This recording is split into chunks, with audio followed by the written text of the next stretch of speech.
জাতীয় সংসদ নির্বাচন সামনে রেখে উত্তপ্ত হয়ে উঠছে চাঁদপুর ৪ ফরিদগঞ্জ আসনের রাজনীতি। বিএনপির অভ্যন্তরীণ দ্বন্দ্বে তৈরি হওয়া ভোট বিভাজনের সুযোগ নিতে মাঠে নেমেছে জামায়াতে ইসলাম। এতে করে এ আসনে ত্রিমুখী লড়াইয়ের সম্ভাবনা তৈরি হয়েছে। নির্বাচন যতই ঘনিয়ে আসছে ততই উত্তাপ বাড়ছে এই আসনে। জেলার ৫টি আসনের মধ্যে এবারের নির্বাচনের সবচেয়ে আলোচিত কেন্দ্রে পরিণত হয়েছে আসনটি।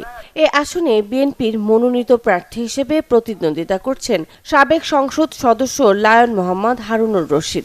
তবে একই দলের বহিষ্কৃত নেতা ও সাবেক উপজেলা আহ্বায়ক এম এ হান্নান স্বতন্ত্র প্রার্থী হওয়ায় বিএনপির ভোট ব্যাংকে স্পষ্ট বিভাজনের শঙ্কা দেখা দিয়েছে।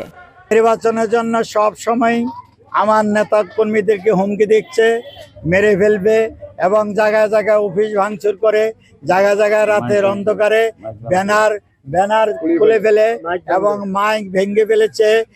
বিএনপির এই অভ্যন্তরীণ দ্বন্দ্বকে কাজে লাগাতে মাঠে সরব জামায়াত ইসলাম।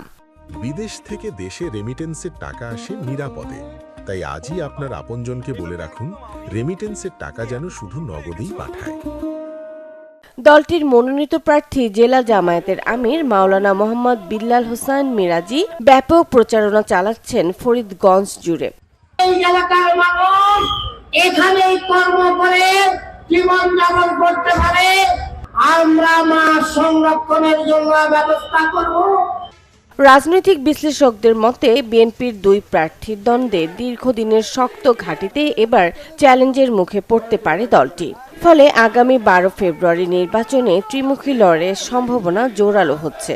২২ বছর থেকে জনগণের সাথে আছি, আমার নামে কোনো ক্লেম নাই, আমি ১০ টাকা কোথাও আমি শহীদ জিয়া রাজনীতি করি।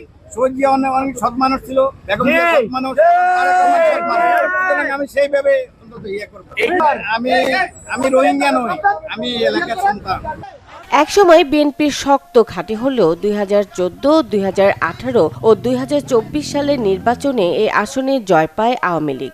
এবার সেই ধারাবাহিকতা ভাঙবে নাকি ফিরবে পুরনো সমীকরণ, সেদিকেই তাকিয়ে রাজনৈতিক অঙ্গন।